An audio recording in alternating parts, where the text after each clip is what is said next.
This video will show you how to reset a forgotten IdentiKey password using IdentiKey Manager.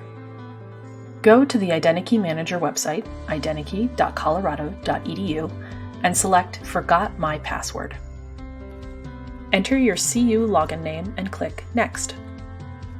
If it's been a while since you last changed your password, you may be prompted to activate your account in order to set up new security questions.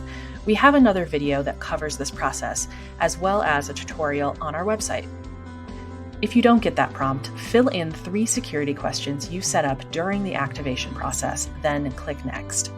Please note, you'll have 3 attempts at answering your security questions correctly. If you get locked out after these 3 attempts, call the IT Service Center to unlock your account.